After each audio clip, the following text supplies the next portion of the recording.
Well, back in January, my next guest was enjoying life as far as his involvement in harness racing was concerned, and also running a very successful business as far as being an electrician, also installing solar panels. However, shortly after that, his world came crashing down, literally.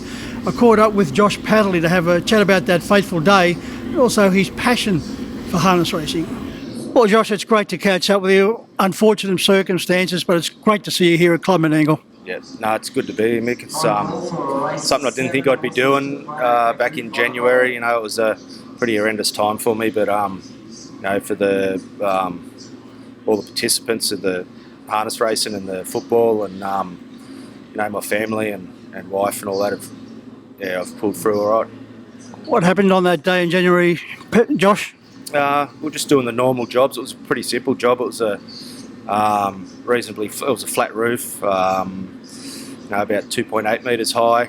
I got up there to give the guys a hand, which I don't normally get on the roof, but I did, and I noticed one side of the roof was a bit ordinary, and I told them not to step on there, but I got down and done some measurements, and when I stood up, I actually put my foot a bit too far back, and one of the sheets crumbled from under me, and I've fallen down and broke 12 ribs and dislocated 2, and had 2 burst fractures in my T9 and T12. And it's left you, unfortunately, in a wheelchair. And how long were you in hospital for? I was in Royal North Shore for 3 months, and then I was in Prince of Wales for the rest of the time up until about the end of July. No doubt you received wonderful support in those hospitals. Yeah, no, the nurses were fantastic. They do an unbelievable job. It's a ward where, unfortunately or fortunately, I was one of the better ones. Just not having any feeling in my legs. There's a lot of people in there that are a hell of a lot worse off than me, and then you get over to Prince of Wales and you've only got to go for a walk down through the children's ward and see the kids down there with leukaemia and that, and even though you're in a bad spot yourself, it puts things into perspective. Just they say when the going gets tough, the tough get going, and that certainly applies to your family, your lovely wife Chloe, the kids Riley, Nick and Ella.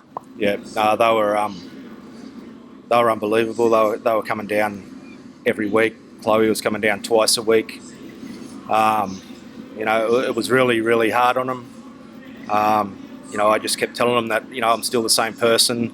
I've just got leg injuries in my back. So I said, just get on with your life. Be good to mum, help mum out, and and they've done a really good job. It was a time where they were transitioning a bit themselves. They were getting licences and moving up in grades at school and different things. And and as far as Chloe goes, well, you just couldn't have asked for any more support. Yeah, it was. Your involvement in harness racing commenced with the mini trotter, so all you've known all your life is being involved around horses and the people involved in harness racing. Yeah, I was fortunate enough to have mini trotters, I think from when I was 9 up until 15 or so, and then I got my trial drives. I was working for a trainer called Colin Grimson. He was very good to me. He put me on a lot of horses, and I got all my trial drives there, as well as drove some of my family's horses as well. I had a really good start. I got to drive at Harold Park, and I got a lot of drives as a junior driver, and it was really good. You just mentioned Colin Grimson, and that association with Colin giving you a chance then led to you giving his son Jason a chance. He's done pretty well for himself. Yeah, no, Jace was he's a really good horseman. Jace, I never had to teach Jason anything. He was, the old saying is employ someone smarter than yourself, but don't tell him. He was just a natural horseman from the start. He had Don't Think Twice. That was his first horse he had, and it won the Group 1 Tiara, and he was driving Village Witch for me, and then he moved to Sydney, and he's just gone from strength to strength. He's a really, really good trainer and deserves all the success he has. We sent Village Witch to Queensland to Steve Seeney, and he done a great job with her. Then she come back here, and Jace wanted to have a go at her just for a bit, and she ended up winning, I think, 7 or 8 races here and a heap of Group 3s. Took us to the Inner Dominion and ran a third in a heat. and then she ran second in the consolation. She raced in the Ladyship Mile. So it was good times. Yeah. Certainly good times. Can you believe that 6 years has passed very quickly? We're only a couple of weeks off from another Inter-Dominion Carnival at Melton. Yeah, no, time flies.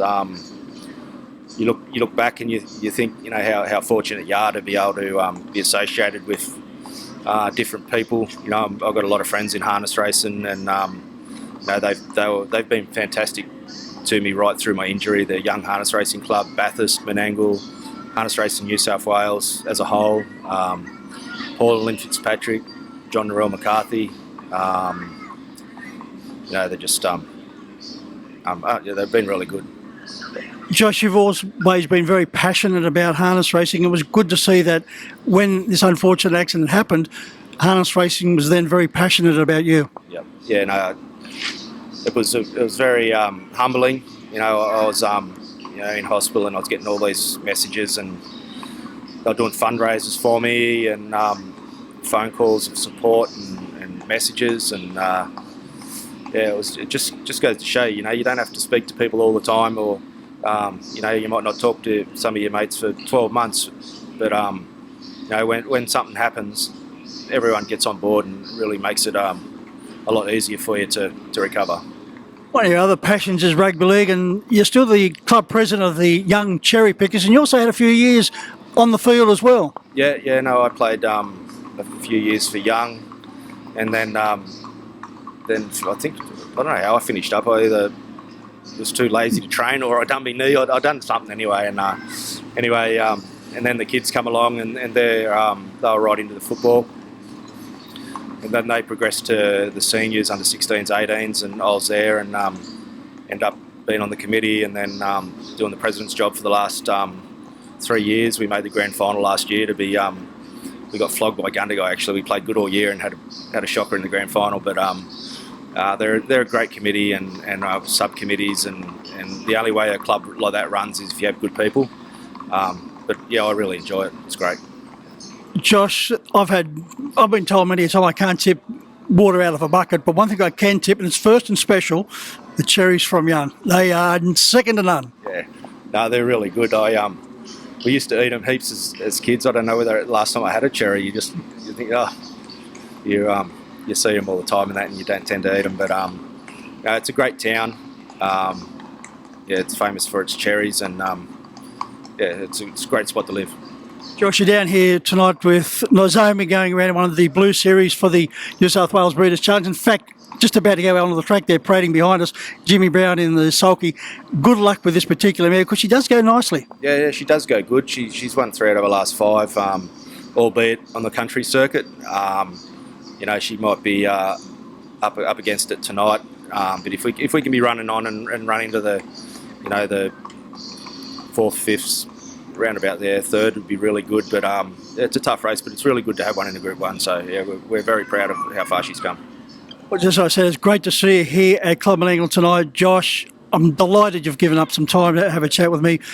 Anything we can ever do for you, if there's ever any fundraisings coming up, let us know, and we'll be the first on board to assist. So great to have you here, Josh, and hopefully see you here on many more occasions. No worries. I appreciate it very much, and I just want to thank everyone in the industry for all the support that they have given me and my family. You know, you really, you really know when you're who your mates are, and who you're,